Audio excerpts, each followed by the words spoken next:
Magandang araw sa inyong lahat ha. Ay patuloy po tayo na naririto sa dahig, patuloy na umiiwas sa lamig. Hindi na po tayo nakakalabas ngayon ng mas madalas at parang mahirap na po mag-bike dahil napakalamig na po sa labas, no? At dito po sa dahig, kapag ganitong panahon, hindi lang malamig, hindi palagi pang ulan at napakalakas ng hangin. Ang hangin dito parang bagyo. Kaya sinisimulan ko po ang ating Spokes Hour ngayon sa pakikiramay dun sa ating mga kababayan, lalong-lalo na sa probinsya ng Cebu, na matapos masalanta ng lindol, ngayon naman po ay sinalanta ng napakalakas na bagyo. No? Alam niyo po, nakakalungkot gaya ng sinabi ni Governor Pam, no? 26 billion ang nalaan na para sa flood control sa Cebu, and yet kapag panahon ng bagyo, lumulutang talaga mga Cebuano.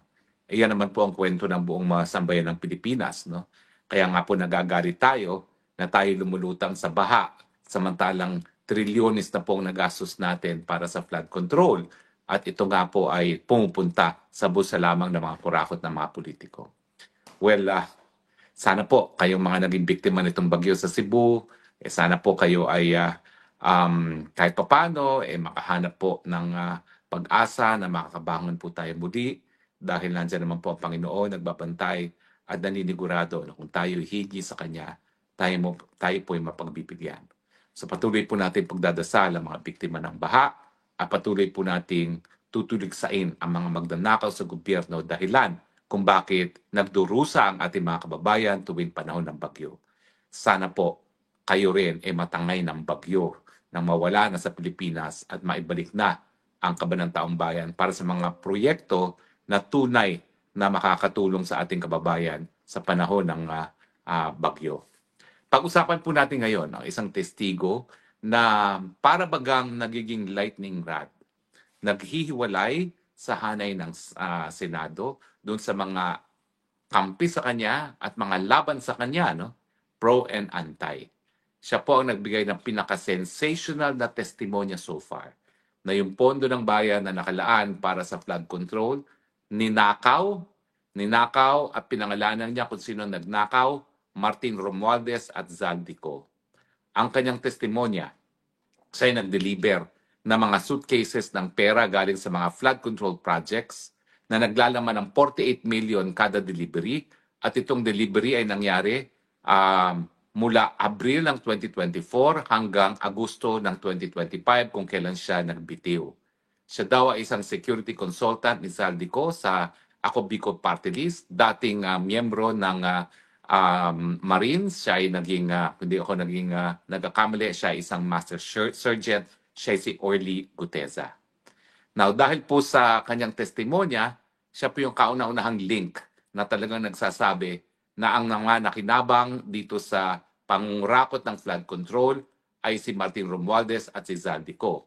At ang kanyang testimonya nga ay nagpatunay na ang pera na galing sa flood control sana para maiwasan itong aberya na nararanasan ngayon ng mga taga Cebu ay napunta sa pamamahay ni Martin Romualdez sa Forbes Park, ni Zaldico sa Valle Verde at doon nga sa Aguado. Na ako nga ay nagtatanong dahil Aguado ay sa harap lamang ng Malacanang, para bagang ang delivery sa Aguado ay para sa nakatira sa Malacanang dahil hindi naman po doon nakatira ang Martin Romualdez. At bakit pa kinakailangan mag-deliver sa Aguado, gayong nagde-deliver na naman sila sa bahay ni Martin Romualdez sa Forbes Park, Makati. Conclusion, na para sa nakatira sa Malacanang yung mga pera na dinideliver ni Gutesa dyan sa Aguado. Pero ngayon po, pinagtatalunan ng mga senador kung dapat bang paniwalaan si Gutesa. Sa ilan, gaya ni Senator Marcoleta, ay si Gutesa ay isang bayani. Bayani na sinugal ng buhay para isiwalat ng katotohanan tungkol sa korupsyon ng flood control at ang kinalaman ni Martin Romualdez at ni Zaldico. Para naman sa ilan, gaya ni Panfilo Lacson, siya isang sinungaling. Lalong-lalo na sinasabi na yung pirma daw ng notaryo sa kanyang affidavit na nagsasalaysay ng kanyang sinasabi ay hindi pirma ng abogado. Well, unang-una, lilinawin lang po natin itong issue ng batas. No? dahil si Gutesa po ay nanumpa bago siya nagbigay testimonya sa Senado. Ang lahat ng sinabi po niya ay sinumpaan hindi lang dahil dun sa affidavit na yan, kung hindi dahil ito po ay sinumpaan sa harap mismo ng Senado. Mas mataas nga po ang parusa kapag napatunayan siya nagsinungaling doon sa kanyang testimonya sa Senado dahil ang pagsasabi ng maling testimonya sa Senado ay pinaparusahan bilang false testimony in a legislative hearing na mayroong mas mataas na parusa kaysa sa ordinaryong perjury. Well, alam nyo, talagang panahon na siguro para taasan natin ang parusa sa perjury dahil dito sa Pilipinas, talagang 5-5 bang sinungaling na nag-execute ng mga affidavits. No? Pero ngayon, ang aking sinasabi, baliwala po kung talagang hindi pirma ng abogado yung nasa affidavit dahil ang mas importante, sinumpaan po niya ang kanyang sanaysay dito sa Senado. So, wala pong epekto yung falsified signature ng abogado kung totoo man yun dahil ang katotohanan po ay sinumpaan naman ang kanyang testimonya. Now, alam nyo, sa totoo lang, ako ni minsan hindi ako naging notaryo. Bagamat ako now I'm on my 36 years of practice, no? 35 years of practice. 35 nga ba? 1990. 2025. Tama, 35 years of practice. Kasi ayaw ko yung mga notaryo, yung mga requirements na isasubmit mo sa RTC, sa lahat ng mga notaryo, ng mga dokumentong na notaryo mo, hindi ko kaya yan. Tsaka ayaw ko yung pangalan ko na ipambabalot ng tinapa, no? Dahil alam naman natin na yung mga affidavit na gamit na ay minsan ay pinibibenta sa mga bibili ng mga papel at pinapanggamit na pambalot ng isda. Ayaw ko naman yung pangalan ko yung ginagamit na pambalot ng isda. Kaya ni minsan hindi ako naging notaryo. Pero marami po akong mga kaibigan, mga abogado na notaryo na talagang dinidelegate sa sekretarya ang pagpipirma. At ang importante ay nagbigay siya ng nagsabi siya na pawang katotohanan ng sasabihin niya, ano, at kung hindi ay siya ipaparusahan at dinidelegate yung pagpipirma ng notaryo sa kanilang mga sekretarya. Hindi ko sinasabing tama yan, sinasabi ko lang patakaran po yan. Hindi patakaran, yan po ay practice ng marami, no? Lalong-lalo na kung ordinaryong affidavit lamang. Pero ang punto po, wala pong impact sa katotohanan ng sinabi ni Gutesa yung di umano ay hindi pagpirma ng abogado sa kanyang affidavit dahil ang lahat ng mga bagay-bagay na sinabi naman niya dun sa affidavit na yon, inulit niya matapos siyang magsumpa sa Senado. So, nagtataka nga ako kung bakit naging issue pa yan. Dahil ang issue ngayon is dapat bang paniwalaan ang testimonya ni Gutesa? Well, natural po, kung sa testimonya pa lang, hindi pa po yan conclusive. Yan nga po yung kauna-unahang ebidensya na lumabas na tumanggap ng pera galing sa flood control projects ang Martin Romualdez at ang Zaldico. Marami pa po ebidensya ang dapat nating makalap para po mapakulong itong Martin Romualdez at Zaldico para sa plunder. Magkano ba yung di umano na deliver ni Gutesa sa bahay ni Martin Romualdez at ni Zaldico? Well, 3 beses daw po siya nagde-deliver kada isang linggo ng mahigit kumulang 48 million, no? At kung isusuma total niyo po yan from April 2024 hanggang Agosto of 2025, kung kailan siya nag-resign, hihigit po sa 5 billion ang nilamon, ang na-deliver sa bahay ni Martin Romualdez, sa bahay ni Zaldico at sa Aguado. Now, ito po isang testimonial evidence. So, pwede naman pong i-test ang credibility ni Gutesa. Meron na ba siyang prior conviction for perjury? Meron ba siyang dahilan para magsinungaling? Meron ba nagbayad sa kanya? At mako-corroborate mo ba yung kanyang mga sinabi sa iba pang mga ebidensya? Ano ba mga ebidensya pa ang pwedeng gamitin para mapatunayan na totoo ang sinasabi ni Gutesa? Well, una-una, kung meron pang ibang kasama si Gutesa na mag-deliver. After all, meron niyang driver at dahil napakadami ng mga maliit ang bubuhatin, meron pang ibang mga nagbuhat. So, yan bang mga yan ng mga driver at saka mga nagbuhat ng pera ay tetestigo rin para makorroborate ang testimonya niya. Pangalawa, pumasok po siya sa mga exclusive villages ng Forbes Park at ng Valle Verde. At yung Aguado, ano po yan? High security po yan. In fact, sa labas ng kalye, hindi mo makikita na merong mansyon dahil merong napakataas na pader na nakapaligid doon sa Aguado na yan. Pero meron po yung CCTV. So ano po ang pwede nating kuning na ebidensya? Doon pa lang sa pagpasok, papunta sa mga tahanan kung saan nag-deliver si Gutesa. Tumpak po, nandyan po ang mga CCTV na magpapakita kung dumaan nga yung sasakyan ni Gutesa. At kung yung sasakyan na ginamit nila ay sapat nga para magdala ng mga halaga na di umano na deliver niya. No?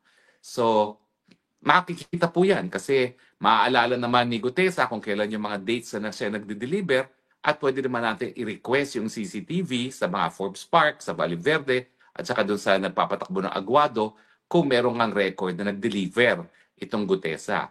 In fact, hindi lang po CCTV ang hanapin natin. Pag pumasok ka naman sa isang exclusive village, hihingan ka ng license plate, license card, no, lisensya. So titingnan natin kung meron talagang pumasok doon sa mga villages kung saan di umano nag-deliver si Gutesa. Bukod pa dyan, makikita rin natin kung yung mga amounts na yan ay na-deposito sa mga accounts ni Martin Romualdez at ni Zaldico. Kasi kung ang petsa ay alam, pwede naman siguro na i-check natin kung lumago nga ba ng 5 billion yung mga bank accounts ni Martin Romualdez at ni Zaldico between April of 2024 hanggang August of 2025. Ang aking ibig sabihin, hindi lang po sa testimonya alone ang pagbabatayan kung dapat ngang paniwalaan si Gutesa, kung hindi, kinakailangan i-corroborate pa yan ng ibang ebidensya. Nandyan ang testimonial evidence, yung mga ebidensya na mga kasama niya nag-deliver, o kaya yung mga driver. Nandyan ang physical evidence, yung mga CCTV na pagpasok ng mga sasakyan, ng mga panapanahon na siya ay nagdi-deliver. Nandyan din ang physical evidence, yung recording kung sino talaga ang pumasok sa mga villages na yan. At titingnan din natin kung, dahil yan naman yung mga exclusive villages, kung meron ding footages na yung mga sasakyan kung saan ng mga sinakyan ni Gutesa ay nagbabanga ng mga suitcases doon sa mga tahanan ni Martin Romualdez. Sigurado po ako, bilang ako'y nakatira rin sa isang um, fenced village, no, gated community, kami po, bawat kanto, meron din po kaming mga CCTV. So po pwede rin pong ma-retrieve yung CCTV sa labas ng pamamahay ni Martin Romualdez para malaman kung dumaan nga at tumigil nga yung sasakyan na lulan si Gutesa at kung nagbabanga ng mga suitcases sa mga lugar na yan. At syempre, kung meron din mga tao sa loob ng mga tahanan na nag-receive niyan, pwede rin natin makuha ang kanilang mga testimonya. Hindi naman kinakailangan voluntaryo yan. Pwede naman masupina kung sino ba yung mga katulong o kaya security sa mga pamamahay ng mga pinagdeliveran para malaman nga kung meron mga dinideliver itong si Gutesa noong mga panahon na sinasabi niya nag-deliver siya na hanggang 5 billion pesos. Importante po sana na ang ICI na ang humingi ng ganitong mga ebidensya. Kasi standing alone, syempre, pwedeng baliwalain gaya ng sinasabi ni Martin Romualdez at ni Zaldico na wala raw katotohanan ang sinasabi ni Gutesa. Pero maganda po sa ebidensya, lalong-lalo na yung physical na ebidensya. Ang physical ebidensya po, hindi magsisinungaling, hindi gaya ng testimonial evidence na po pwedeng produkto lamang ng pagsisinungaling. So sa akin, importante po na bigyan naman natin ng halaga yung katapangan nitong si Gutesa na alam niya na siya ay babangga sa mga napakalaking mga at influential na mga tao sa ating lipunan, and yet siya ay nanindigan pa rin na siya ay nag-deliver ng mga pera galing sa kinurakot na pondo ng flood control kay Martin Romualdez at kay Zaldico. Dapat naman, bigyan natin ng kahalagahan yung kanyang pagkabayani na talagang sinugal niya ang kanyang buhay at dahilan ngayon na siya ay nagtatago dahil sigurado po kung ako si Martin Romualdez at si Zaldico, gusto kong mawala sa planetang ito, itong si Gutesa, nang mawala yung ebidensya na nagsasabi na sila nga ay tumanggap ng pera galing sa kinurakot na pondo sa mga flood control projects. At sa tingin ko, lalo pang lalakas ang kredibilidad ni Gutesa dahil nga alam naman ng kahit sinong gagawa ng desisyon kung tatanggapin o hindi ang kanyang testimonya, yung banta sa kanyang buhay na nagresulta sa kanyang desisyon na maging whistleblower. Well, si Gutesa po ay isang whistleblower. Kaya nga po, ginigigit ko uli yung aking advokasya na hindi ko nakamit o hindi ko nagawa nung ako'y kongresista ng 17th Congress, yung batas na nagbibigay ng mga pribilehiyo at karapatan sa mga whistleblowers. Totoo po, kasapi sa criminal design itong si Gutesa dahil siya po ay naging accessory, no? Siya yung taga-deliver. Pero, importante rin po na para maparusahan yung mga pinaka-guilty, at dito po, kung mapapatunayan na talagang totoo yung sinasabi ni Gutesa, pinaka-guilty ay si Martin Romualdez at si Zaldico, kinakailangan natin mga testimonya gaya ni Gutesa. Sa tingin ko nga, kung magkakaroon ng batas na nagbibigay ng pribiliyo at karapatan sa mga whistleblower, tawagin na natin itong Orly Gutesa Act. Agree ba kayo or disagree? Kinakailangan po ang mga whistleblowers para makulong ang mga pinakamatakaw na buwaya sa ating lipunan. Ikulong ang mga buwaya, ikulong ang mga baboy na ngayon po ay responsable sa pagdurusa ng ating mga kababayan dyan sa Cebu habang sila ay lumalangoy sa tubig baha. Makarma sana kayo, mga walang yang magnanakaw. Maraming salamat po sa inyong patuloy na pagtangkilik at sana po makulong na ang mga buwaya sa ating lipunan. Hindi po yan nagtatapos kay Martin Romualdez at kay Zaldico. Yan po ay aabot doon sa nagtalaga kay Martin Romualdez bilang speaker. Dahil kung hindi naging speaker si Martin Romualdez, hindi naman po itatalaga si Zaldico bilang chairman ng Committee on Appropriation. Makulong na po sana silang lahat at uulitin ko po, sumapa na po tayo sa mga kilos protesta laban sa korupsyon. Meron po sa 16 sa 17 na pangungunahan ng Iglesia ni Cristo at meron din po sa 30 na pangungunahan ng iba-ibang sektor ng ating lipunan. Tama na po, sobra na. Ikulong ang mga kurakot sa ating bayan. Ito po ang inyong spokes ng bayan, Harry Roque, nagsasabi, I love you, Philippines. You're the only country that I have. You're the only country that I love. God bless the Philippines. Bye.